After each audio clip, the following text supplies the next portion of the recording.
You think consistency is posting quotes and telling people you're locked in. Wrong. Consistency is what happens when there's no audience, no praise, no dopamine hit. It's 3 a.m. and nobody's clapping. It's when the room is silent and your excuses start talking. Most men fold right there. That's the moment they expose themselves as weak. Let me shock you with the truth you don't want to hear. If nobody is watching you, you don't exist.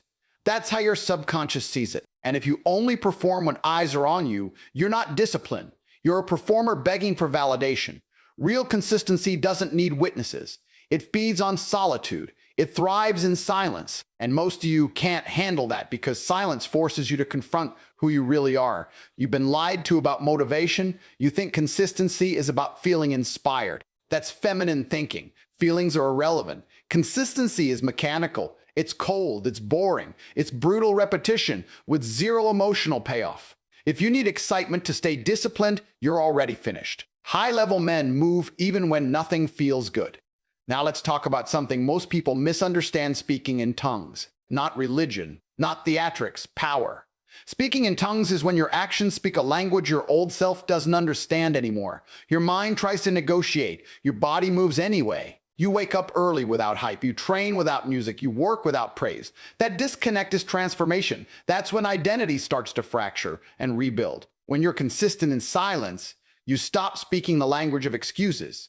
You stop explaining yourself. You stop needing approval. Your actions become foreign to weak men. They can't translate your behavior because it doesn't match their emotional logic. That's speaking in tongues. It's dominance through action that needs no explanation.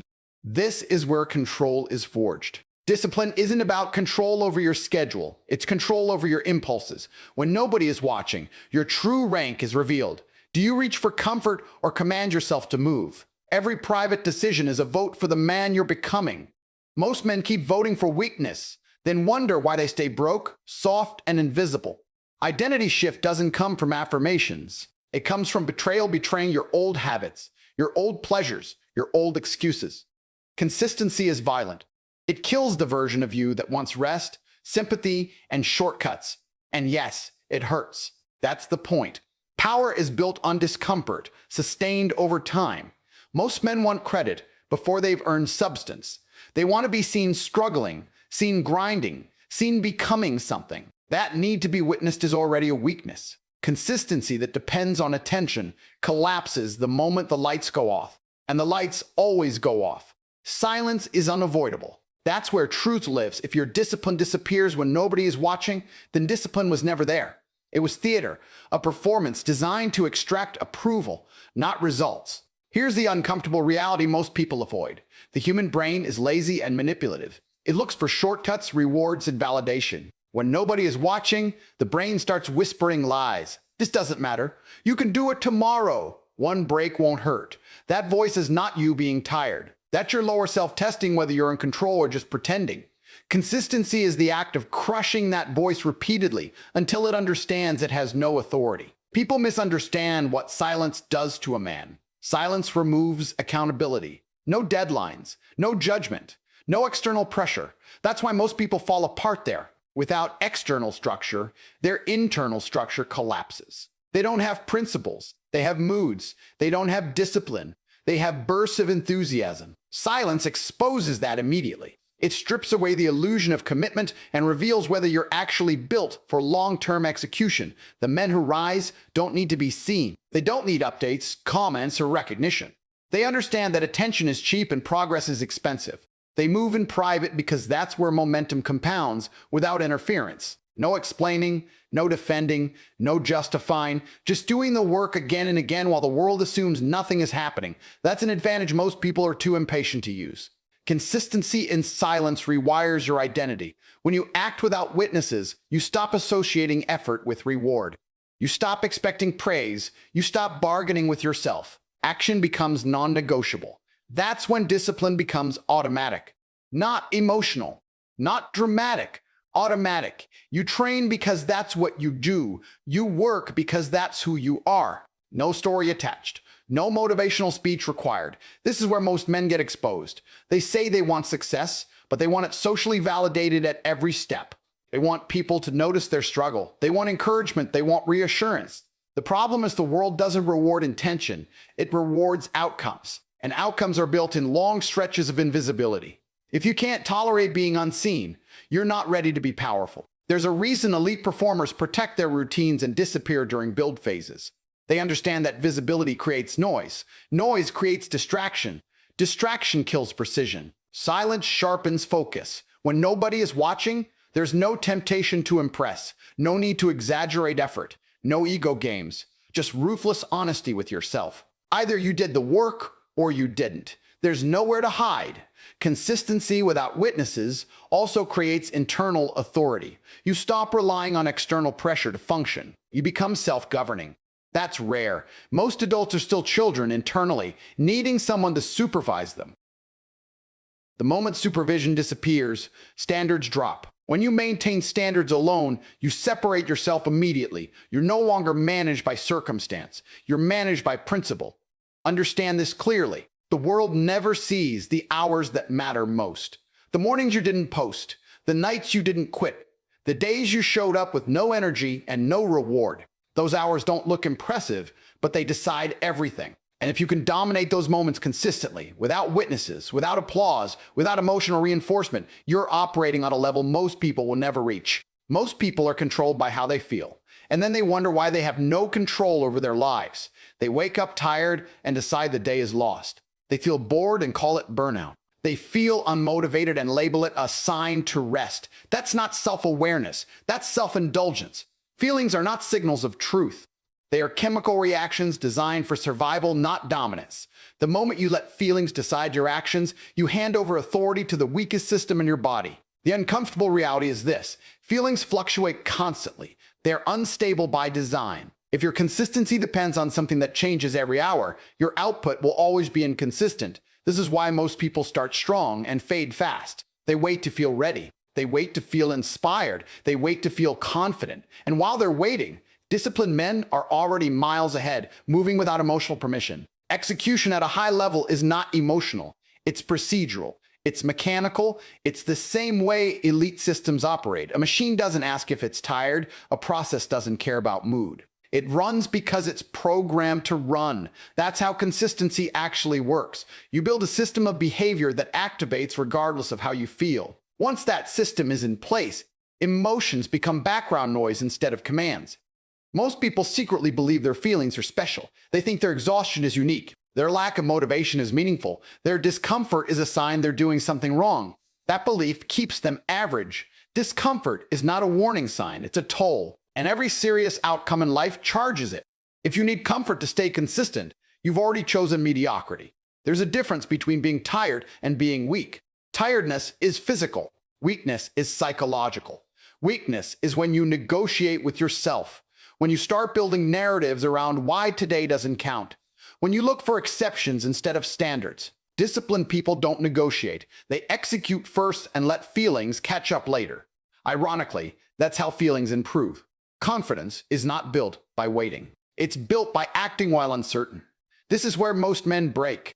They confuse intensity with consistency. They go hard when they feel good and disappear when they don't. That creates a cycle of spikes and crashes. Progress never compounds. Mechanical consistency looks boring from the outside, but it's lethal over time. Small actions repeated without emotion outperform bursts of passion every single time. The math is brutal and it's not debatable. When feelings are removed from the decision-making process, clarity increases. You stop asking unnecessary questions. You stop overthinking. You stop dramatizing effort. You simply do what needs to be done because it's scheduled, required, and expected. That expectation is internal, not external. You're not trying to impress anyone. You're enforcing a standard. This level of discipline makes most people uncomfortable because it exposes how much they rely on emotion as an excuse. They say they're being honest with themselves, but what they're really doing is protecting comfort.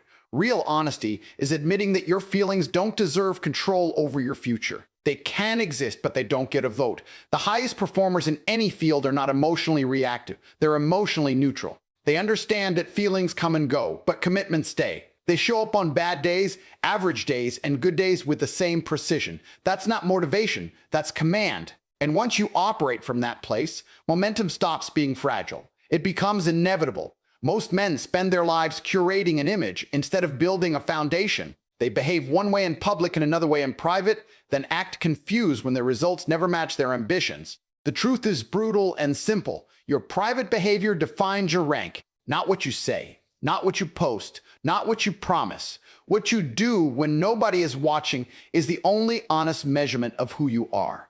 When there's no audience, no consequences, and no immediate reward, every decision becomes a character test. That's where hierarchy is decided.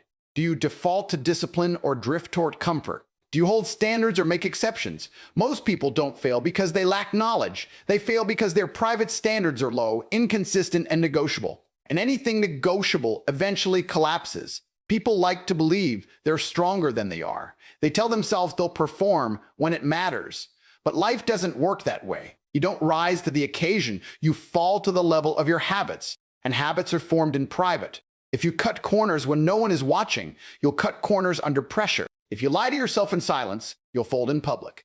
The pattern is predictable. Your private actions are where self-respect is either built or destroyed. Every time you choose comfort over commitment, you send a signal to your own mind that your word means nothing. Do that enough times and confidence evaporates. Not because you fail publicly, but because you know the truth about yourself. That internal awareness is corrosive. It shows up as hesitation, insecurity, and weak posture long before anyone else notices. Most people want accountability from others because they don't trust themselves. They need deadlines, supervision, reminders, and pressure. The moment those disappear, performance drops. That's not bad luck. That's exposure. True discipline is self-enforced. It doesn't depend on fear of consequences. It's driven by identity. This is how I operate replaces this is what I feel like doing. Private behavior is where identity is reinforced. Every unseen repetition strengthens a self-image. You either become someone who follows through or someone who rationalizes failure. There's no middle ground. You're voting for one or the other every day with your actions. And those votes compound quietly until one identity becomes dominant. This is why high-level men are obsessive about their routines, even when nobody knows about them. They understand that structure is not about productivity. It's about control. Control over impulses, control over time, control over the version of themselves that wants the easy way out. That control doesn't show up instantly as success, but it shows up as stability. And stability is what power is built on. Most men chase intensity because it feels productive. They mistake pressure for progress. The pressure disappears, structure remains. When your private life is structured, chaos has no leverage over you. You don't rely on motivation, you rely on systems. And systems don't care how you feel. The uncomfortable part is this: nobody is coming to save you from your private standards.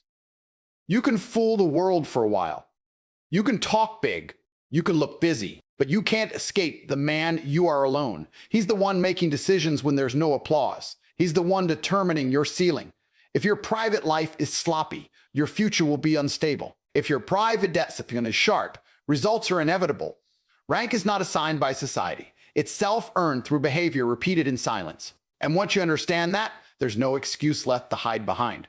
Most people explain too much because they don't trust their own position. They narrate their actions, justify their choices, and seek agreement before they move. That behavior signals uncertainty. When a man is truly aligned with what he's doing, explanation becomes unnecessary.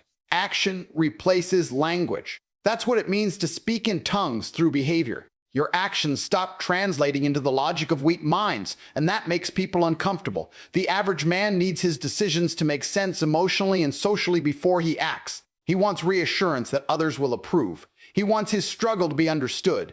But once you step into a higher level of discipline, that need dissolves. You act because the action is required, not because it's relatable. Your routine no longer matches the emotional reasoning of people who live for comfort. From the outside, it looks extreme. From the inside, it feels obvious. This is where transformation actually happens. When your behavior no longer aligns with your old internal dialogue, identity begins to break apart. The mind says stop. The body moves anyway. The ego asks for permission. The system ignores it. That internal disconnect is not confusion, it's evolution. You are shedding an outdated operating system. The excuses that once controlled you can no longer communicate with your actions. They speak a language you no longer respond to. Men who reach this stage are often misunderstood. Their silence is interpreted as arrogance. Their discipline is labeled obsession. The refusal to explain is seen as cold. None of that matters. Explanation is a tool for the uncertain. Once certainty is internal, communication becomes optional. You don't need to convince anyone when your results speak fluently on your behalf. Most people never experience this shift because they're addicted to being understood. They want validation for every hard choice. They want sympathy for every sacrifice. That attachment keeps them tied to old behaviors. When you let go of explanation, you cut that cord. You stop negotiating with weaker versions of yourself and weaker people around you. You move alone if necessary, because alignment matters more than approval. There's power in acting without narration. It removes hesitation.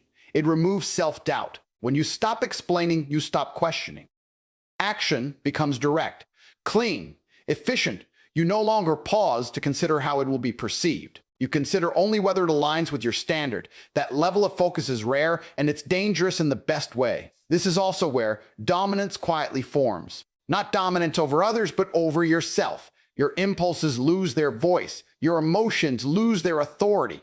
The need to be liked dissolves. You begin operating from principle instead of reaction. That internal hierarchy puts you ahead of most men who are still trapped in emotional debate with themselves. Speaking through action also creates separation. Weak men cannot decode your behavior because it doesn't follow their rules. They look for motivation, and you operate on discipline. They look for balance, and you operate on commitment. They look for explanations, and you offer results. That gap widens over time until there's no comparison left to make. This is why the strongest transformations are often quiet. No announcements, no declarations, just a sudden, undeniable shift in output and presence. People don't hear about the change. They feel it. Your energy changes because your internal structure has changed. You're no longer performing identity. You're enforcing it. When your actions speak a language excuses can't translate, you've crossed a line most people never will.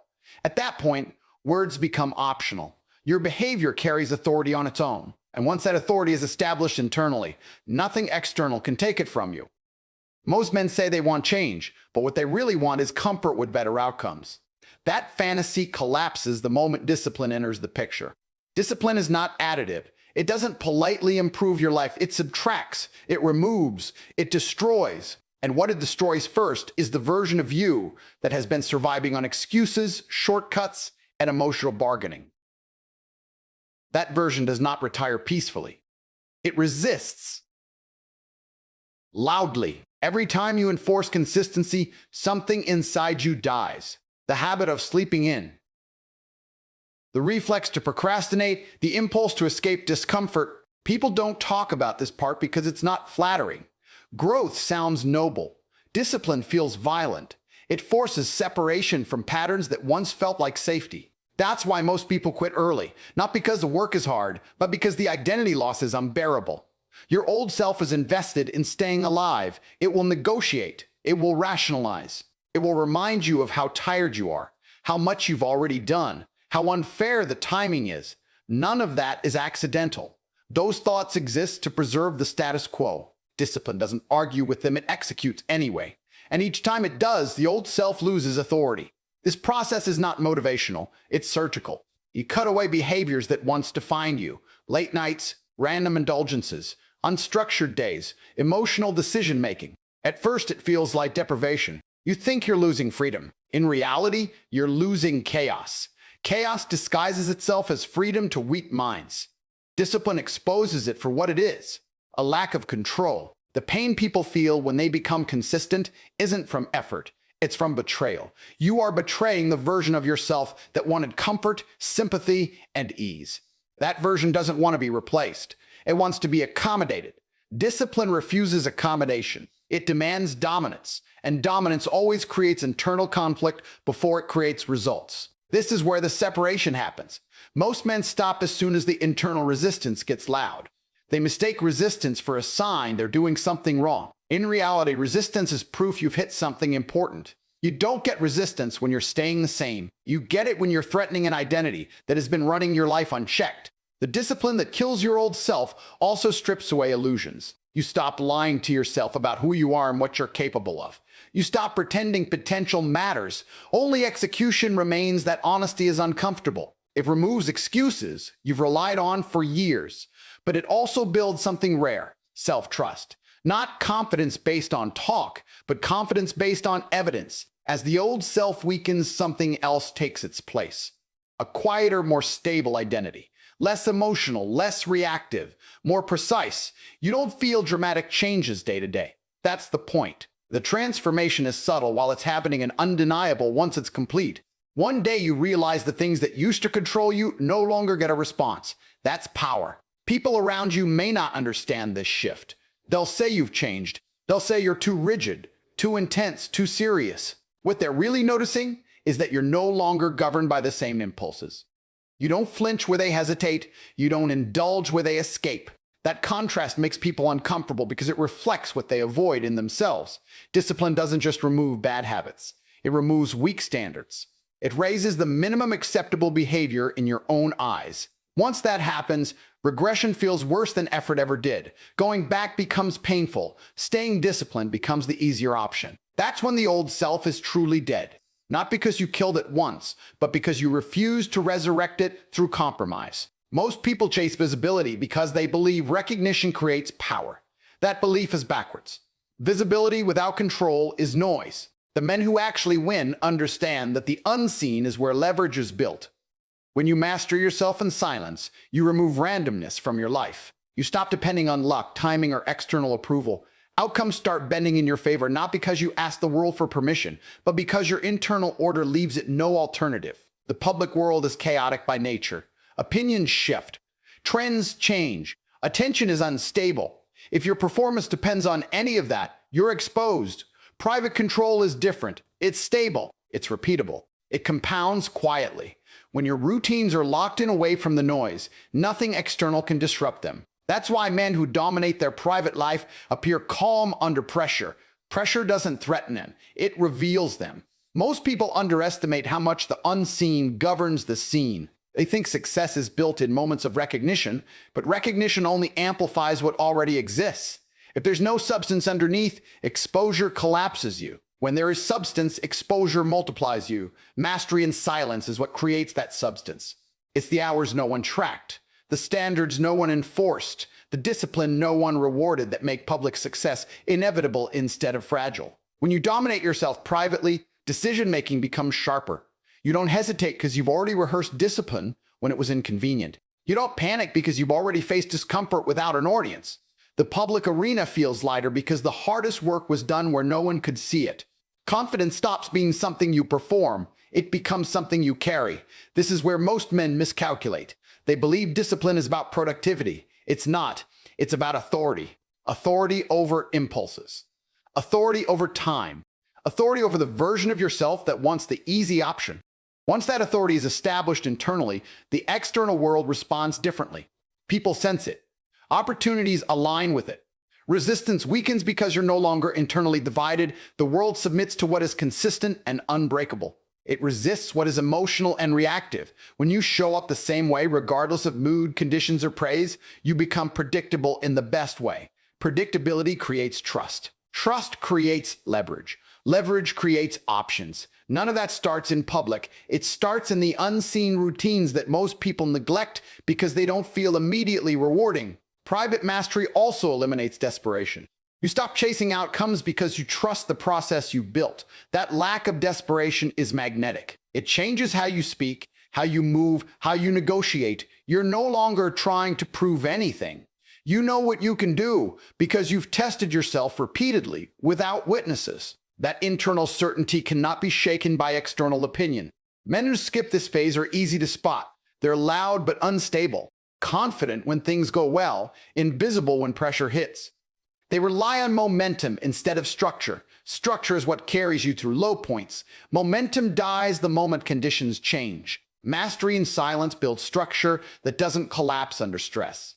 The unseen also sharpens standards. When no one is watching, there's no incentive to exaggerate effort. You either met your standard or you didn't. That honesty compounds into precision. Over time, precision turns into dominance. Not flashy dominance, quiet dominance. The kind that doesn't need explanation because results arrive consistently. This is why public recognition often comes suddenly to men who have been invisible for years. From the outside, it looks like luck. From the inside, it feels overdue. The work was already done. The world is just catching up. When you master yourself in silence long enough, the external world has no choice but to align. Not because it's fair, because it's inevitable. Here's the hidden truth. The world doesn't reward potential. It rewards proof, and proof is built when nobody is watching. That's why most men stay average forever. They live for the performance, not the process. They want applause without mastery. That fantasy ends today if you're serious. So understand this and don't forget it. Consistency in silence is the highest form of self-respect.